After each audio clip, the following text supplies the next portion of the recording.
Endi navbatdagi Scratch'dagi darsimiz bizda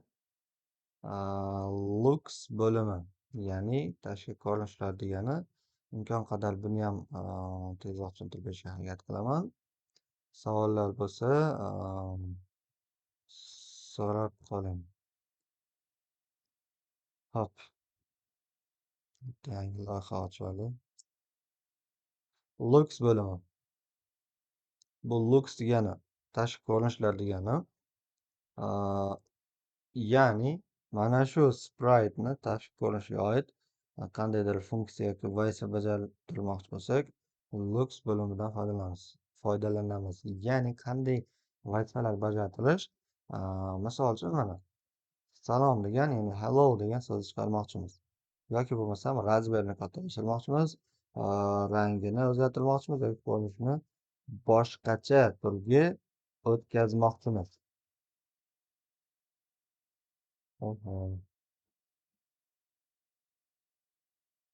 To'g'rilantirdi. Qo'llarimiz ketib qoldi.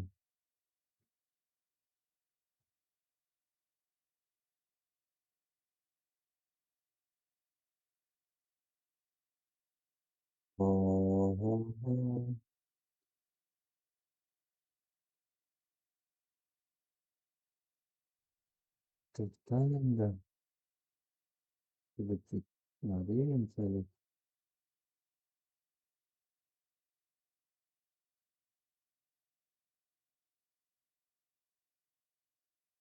hop, manimcha ovozim yaxshi eshitilyapti. Shovqinga qaramay.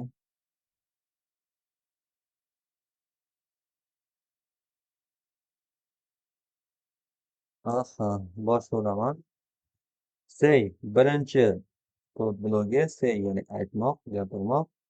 Hello degan so'zni 2 soniya mobaynida ekranga chiqarib turadi, ya'ni sahnaga, va 2 sekund tugagandan keyin yo'qoladi. Nima uchun 2 sekund? Sababi bu yoqda 2 deb yozib qo'yganimiz uchun. Buni istagancha uzartirsak bo'ladi. 5 sekund qo'yib qo'ygansak, 5 ga sanab yo'qolib qoladi.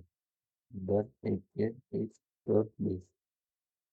Hop, keyingisi bo'lsa, bu ana shu hello degan so'zni yopishtirib qo'yadi. Yo'qotib turaveradi. Buni yo'qolishini kutgunimizcha kompimiz zaryadga qoladi yoki nimadir bo'ladi. Bu umuman yo'qolmaydi. Kompimizni o'chirib yoki screenshot ketmaganimizcha. Hop, keyingisi bizda think o'ylamoq degani. Misol uchun komikslarda ko'rgan bo'lsak, nimanidir o'ylaydi, to'g'rimi? Mana shu jarayonda biz thinkdan foydalanamiz. Ya'ni dasturimiz davomida birorta o'ylayotgan animatsiyani yoki ko'rinishni yoki o'yinni yasayotgan paytimizda mantiqdan olib qaraganda thinkdan foydalanganimiz afzal hisoblanadi. Mana deyapti, yo'qolib qoladi 2 soniya mobaynida. Hop, endi pastidagisi bor. Think degan so'zni shunchaki chiqarib qo'yadi, bo'ldi. Qotib turaveradi bu. Qotib turaveradi. Endi ikkalasi ham bir xil vazifani bajarar ekan. Say'da ham hello degan, thinkda ham degan so'zni ham qo'llasa bo'lar ekan. Say'ni o'zida ni ishlatib ko'rsam nima bo'ladi? Buni ham chiqaradi mana. Degan so'z 2 soniya mobaynida chiqadi, yo'qolib qoladi. 5 soniya. Nima farqi bor degan bo'lsak, bu yerda foydalanish jarayoniga bog'liq. Say'ni olaman mana. Pastki qismini qarasam, shunchaki tekis mana. Endi mana bu thinkni olib ishlatagan bo'lsam, pasti bulutchali. Bu vaziyat bizda ya'ni nimadir xayol qilayotganimizni ana shu xayolni yozib qo'yayotgan degan so'z yerda bulut ichiga olib qo'yadi.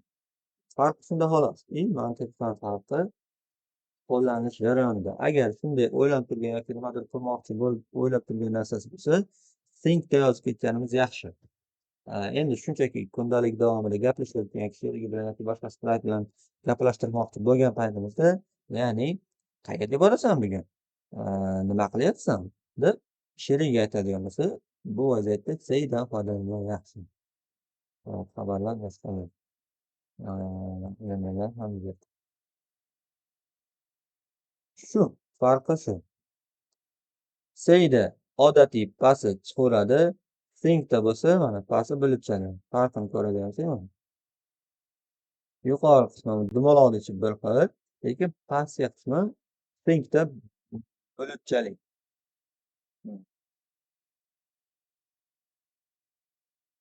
Hop, keyingisi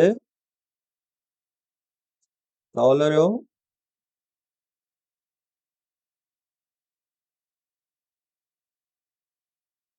Savollar. Manimcha yo'q. Keyingisi bizda switch kostyum. Kostyum degani bu bizda ko'rinish degan ma'noni beradi. Lekin o'zimizdagi kiyadigan kostyum shunga o'xshagan so'zga o'xshab ketadi. Kostyum degan ko'rinish bor. Bu bizdagi kiyib yuradigan flash yoki boshqa kostyum emas. Ko'rinish ma'nosida tushunsak bo'ladi. Kostyum deganda mushugini ikki xil ko'rinishi bor ekan. Birinchi ko'rinish, ikkinchi ko'rinish. Endi buni tezlatadigan bo'lsak, xuddi yurib ketayotgan mushukchaga o'xshaydi.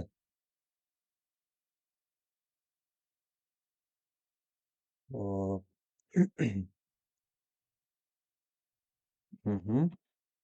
Xayriyat, bo'ron tindi. Davom etamiz. Buni biroz kuchaytiraman. Kostyum deganda biz mana bu yerdagi ko'rinishlarni nazoratda tutishimiz kerak. Ustimizga kiyadigan qora yoki oq kostyum emas. Kod qismiga o'taman. Keyingisi mana. Hozir bizda mushukchani ikkita kostyumi bor ekan. Kelinglar, mana shuni kostyumini nomini o'zgartirib ko'raman. Xo'p, ko'rinish 1 deyman. Bunisini ko'rinish 2 deb nomlab qo'ysam ham bo'ladi. Ko'rinish 2. Endi kod qismiga o'tadigan bo'lsam, bu yerda ham avtomatik o'zgarib qoladi. Xo'p, hozir bu ko'radigan bo'lsak, ikkinchi ko'rinishda ekan.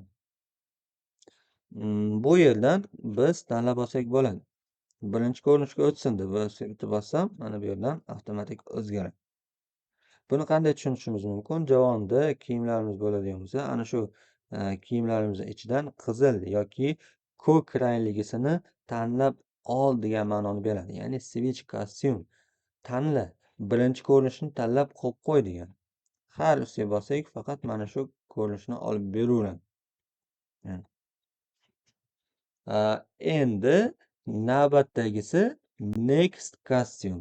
Next degani keyingisi degani, keyingi kostyumga o'tkazib ber degan ma'noni beradi. Mana bu yerda ikkita ko'rinish kostyum bo'ladigan bo'lsa, mana shu kostyumlardan ketma-ketlik bo'yicha keyingisiga qo'yib beraveradi. Xuddiki tez bosam yurayotganga o'xshaydi. Bu sahnani natijani ko'radigan bo'lsak, yurib ketayotgan animatsiyaga o'xshaydi. Biroz bo'lsa-da.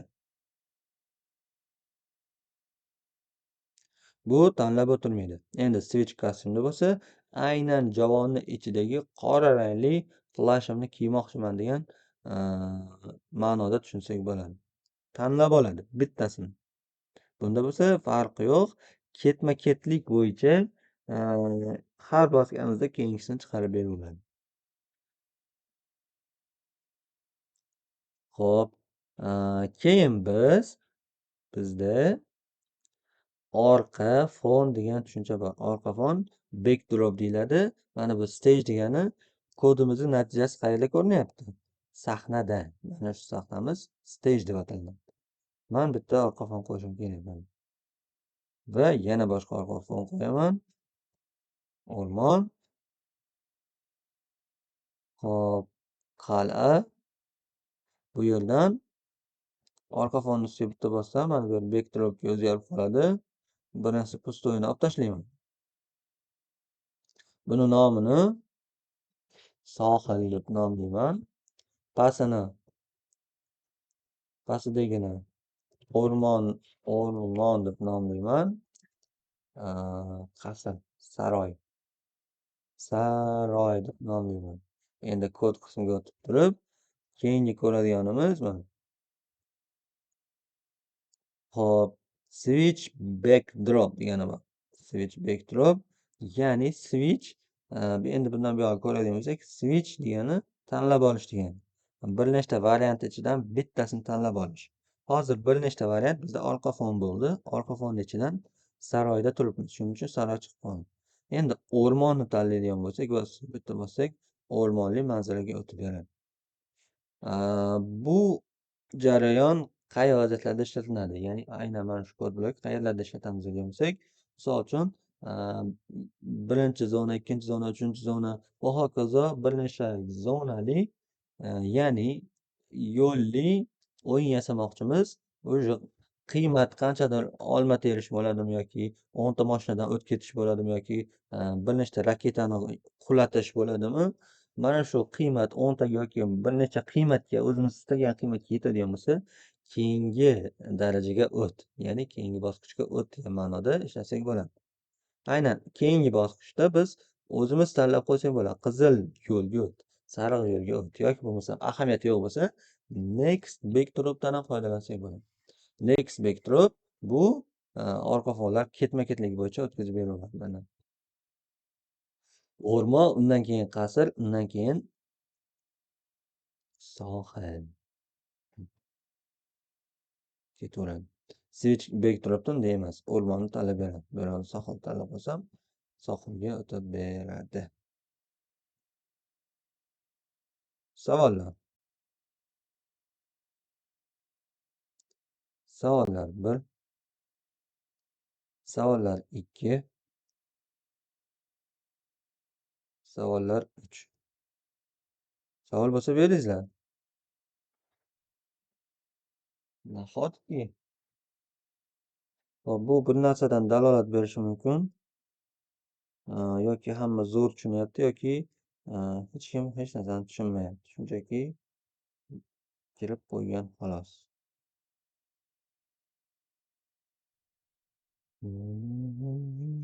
Ustoz. Assalomu alaykum. Yaxshimisiz?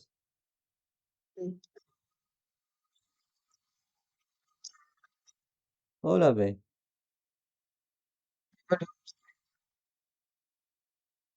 Ovoz uzilib kelyapti. Men tushuna olmadim. Hop. Komment qismiga yozib yuboring. Ungacha men bitta kod blokini tushuntirib turaman. Hop. Tushunarli bo'lsa keyingisiga o'ta qolamiz. Bu backdrop. Backdrop orqa fon. Adashtirib olmasligimiz kerak. Kostyum bilan backdropning farqi nima? Intervyuda ham tushib qoladi.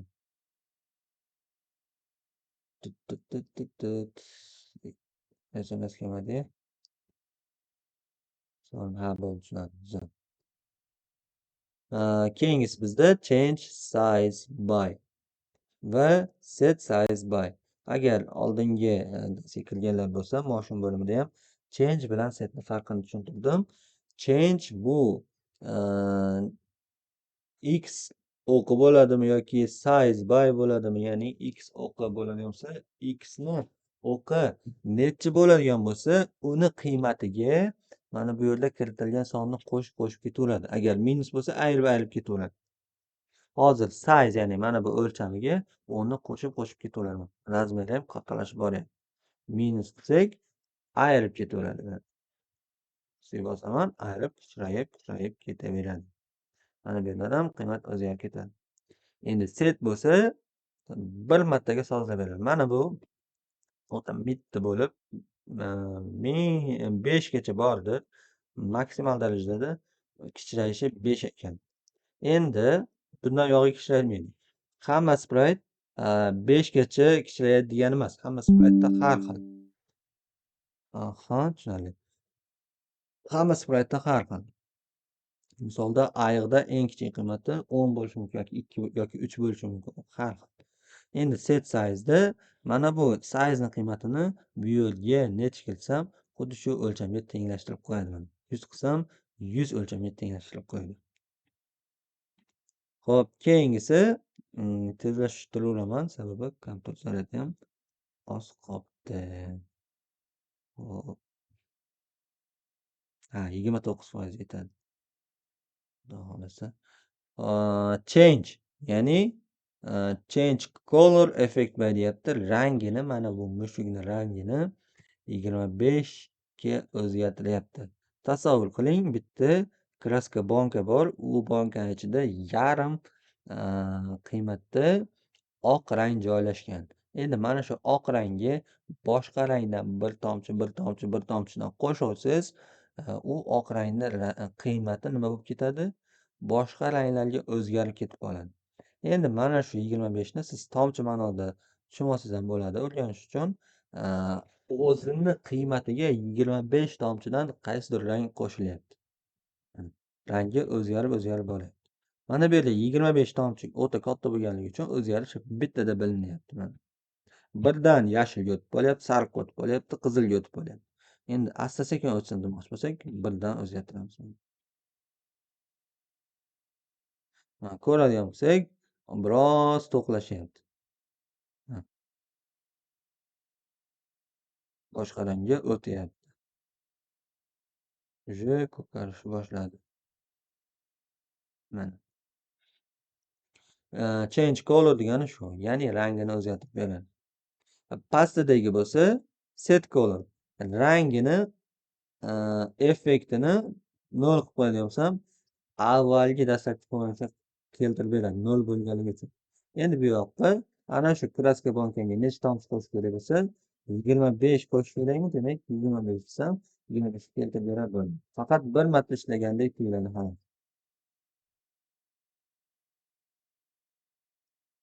Oho, bo'ron bo'lib ketdi yana.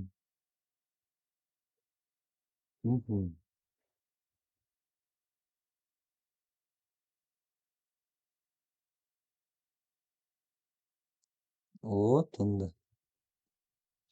Xo'p, bu bu yerga bergan qiymatimizga bir marta o'zi aslini olganda qayta mana shu qiymatga solib beradi. Lekin ko'zimizga bir marta ishlaganda tuyuladi. Mana shu 25 qiymatga bir marta keltirib beradi bo'ldi. Endi buni ichini ochadigan bo'lsak, color bor. Colorini o'zgartiramiz, rangini o'zgartiramiz yoki boshqa funksiyalari bor. Fish eye degani baliq ko'zi degani. Buni qiymatini 10 qilaman o'zgarishini bilishim uchun. Endi bitta bosadigan bo'lsam, mana bu spraytni ko'rib turamiz. Nima bo'lib ketyapti? Markazi kattalashib, semirib ketyapti. Baliqni ko'zi endi bilmadim, shunga o'xshagan bo'lsa kerak. Shu ko'rinishga o'xshatib beryapti.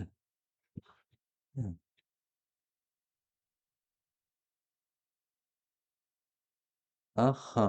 Endi buni orqaga qaytarishimiz uchun -10 qilib ishlasak ham bo'ladi. Orqaga qaytadi. Shunchasini bosib o'tiraman deyishingiz mumkin. Undan fisheyini bitta tanlaysiz. Hop, buni 0 qilib qo'yasiz.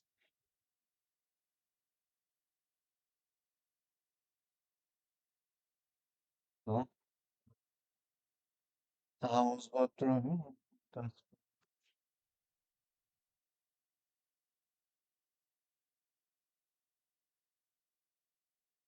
Hop,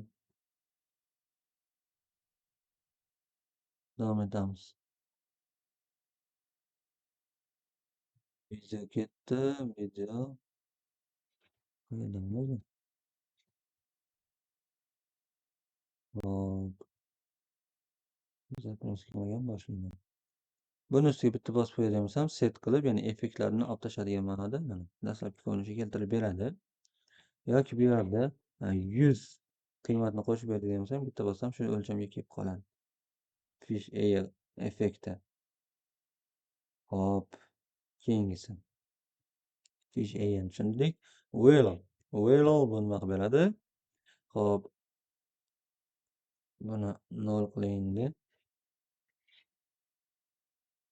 Fish eyeni 0 qilaman. Mana. Willow bu spraytni turgan joyda aylantiradi. Markazini aylantirib beryapti. Yovuz mushukchaga o'xshab qoldi. O'zi bir-biriga aralashtirib tashlayapti.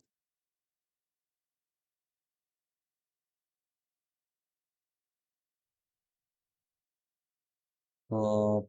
Agar minus bersam, minus ekan o'zi o'ngga aylanadi. Endi bunda chapga aylanadi ekan. Orqaga qaytaylik. Yana bitta narsani tushuntirib ketay. Bu set degani biz ko'rsatgan o'lchamga o'lcham emas, effektni biz kiritgan qiymatga keltirib beradi. Ya'ni clear graphic effect degani bu qanaqangi effekt qo'shgan bo'lsak tozalab tashlaydi. Hozir biz rangini o'zgartirdik va velour qildik. Ya'ni turgan joyida spraytni aylantirib berdik. Buni bitta bosib o'tkamsam, spraytning dastlabki ko'rinishi malla rang edi. Shu ko'rinishga keltirib berdi va aylanishini ham to'g'rilab berdi. Keyingisi pixelate. Bu spraytni pikselga aylantirib tashlaydi mana. Shuashtirib, bora-bora bu yo'q bo'lib qoladi.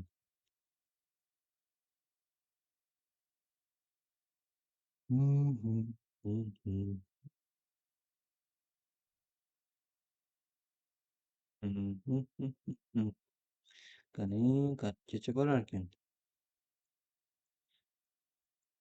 Bo'ldi. Bo'ldi, yo'qol. Grafik effektini, clear grafik effektni bitta bosadigan bo'lsam, qiymat o'chib ketib qolyapti. Hop, davom etamiz. Pixelate tushundik. Keyingisi mozaika. Mozaika bu elementni ko'paytirib beradi. Maydalashib boraveradi. Keyingisi brightness. Mana clear graphic effect qilaman. Brightness bu to'yinganlik. Rangni qanchalik to'qlashtirib borsangiz, bu qoraga aylantirib boradi. Kamaytirib borsangiz, oqqa aylantirib boradi. Endi bu kod blogida teskarisi. Agar plyusdan qiymat bersangiz, bu ochartirib tashlaydi. Ya'ni qiymatni qanchalik ko'p bersangiz, rangni oqqa yaqinlashtirib tashlaydi. Endi minusdan beradigan bo'lsak,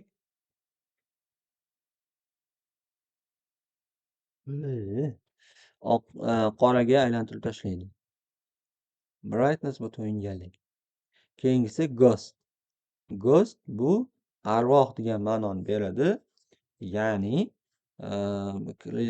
clear graphic effektni bosadigan bo'lsam, shaffoflik, ya'ni transparencylarda ruschasiga prozrachniy, inglizchasiga transparency. Change ustiga bosaman, ko'radigan bo'lsam, minus qo'yib qo'ygan. Bunda minus qiymat yo'q. Ustiga bosaman, уже mana bu mushukcham yashirinib olishni boshladi. Zaryadimiz 21% yetadi. Hop, mana bo'ldi, yo'qoldi. Agar buni minusdan beradigan bo'lsam, minus ortga qaytarib beradi. Ana. Clear graphic effektni bitta bossam, qiymat o'zgarib beradi. Savollar. Bu nechta tugadi? Savollar 1. Savollar 2. Savollar 3. Yo'q savollar. Yo'q, murojaat. Hop, keyingisi sprite'ni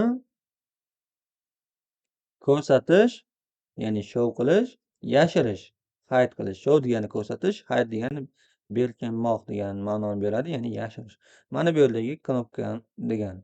Buni buyruq sifatida, ya'ni kod blok sifatida ifodalanishi mana bu narsalar. Showni bossam ko'rinadi. Bu shu funksiyasi. Endi bir nechta sprite olaman, ustma-ust ayuq. Yana bitta olaman, shar. Hozir ko'radigan bo'lsam, mushugim eng oxirga o'tib ketib qoldi.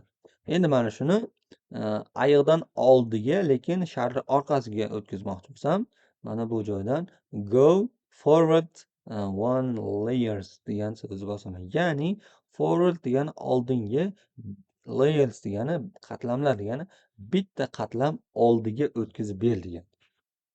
Bitta qatlam o'tkazsam, ayiqni oldiga chiqib qoldi. Endi yana bitta ustiga bosadigan bo'lsam, eng oldiga chiqib qoldi. Bizda bir nechta qatlamlar bo'lishi mumkin. Qatlam degani mana bu sprite degani. Sprite. Bu yerga necha yozsam shuncha qatlam oldiga yoki orqaga o'tkazib beradi. Endi orqaga o'tkazishligimiz mana bu yerdan kontrol qilsak bo'ladi. Forward emas, backward bosib qo'ysam, bu orqaga o'tib ketadi. Bitta o'tdi, yana bitta bossam, yana bitta o'tdi. Bu eng oxirgi o'tkazish degan ma'noni ko'rsatib beryapti. Eng oxirgi o'tib qolgandek bo'ldi. Lekin bu yerga yozgan qiymatimizcha. Xo'p, buni yana bitta optimal yechimi bor. Go to deyapti, ya'ni bor front layer. Front ya'ni eng oldi. Eng oldi qismiga bitta bossam o'tib beradi. Bizda shunaqangi jarayon qo'l kelishi mumkin. Ya'ni dasturimiz davomida shunaqangi algoritm bo'lishi mumkin. Qaysidir knopkani bosganimizda eng oldiga chiqib bersin yoki eng orqaga o'tib bersin. Yoki bo'lmasam qaysidir knopkani bosganimizda faqat bitta oldiga o'tib bersin, yana qayta bossak, yana bitta oldiga o'tib bersin yoki ikkitadan qatlam oldiga o'tib bersin degan ssenariy bo'lishi mumkin. Shu vaziyatda biz bu kod bloklardan foydalanamiz.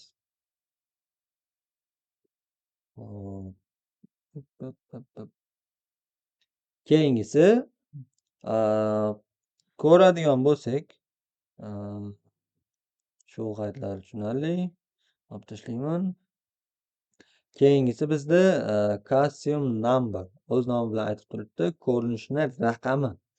Ya'ni mana shu mushugimizni ikkita ko'rinishi bor edi. Raqami mana bu yerda ko'rsatilgan bu birinchi raqam, bu ikkinchi raqam.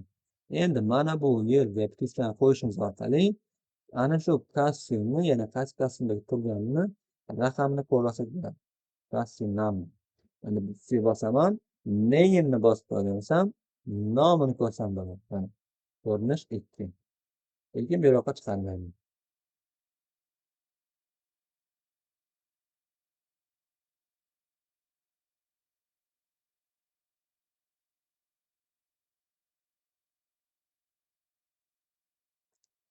Hop, shu pastidagi bo'lsa, bu orqa fonniki. Orqa fonni tartib raqami 1 ekan.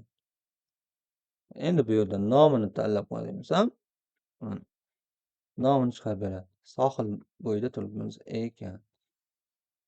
Xo'p, buni 3 ga olib o'tadigan bo'lsam, mana bu ham o'z navbatida raqami 3 ga o'zgarib qoldi.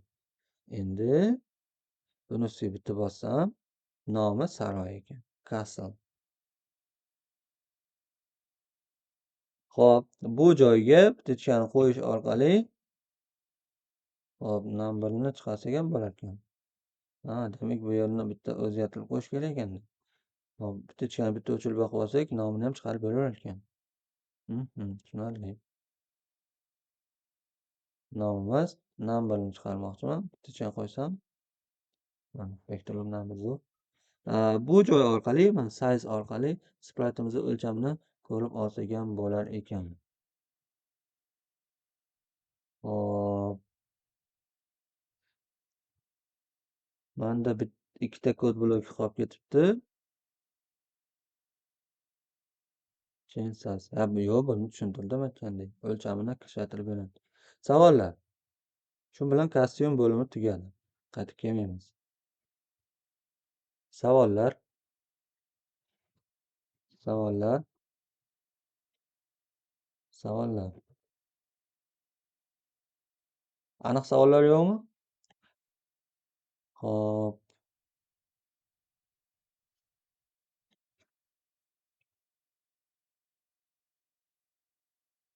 Eshityapsizlarmi? Have not question. Okay. Xo'p, darsni yakunlayveramiz. Sababi yetib qolibdi, ishga, o'qishga tayyorlanish kerak. Hammaga e'tibor uchun shunchalik qiziqib darsga qo'shilganingizlar uchun kattakon rahmat.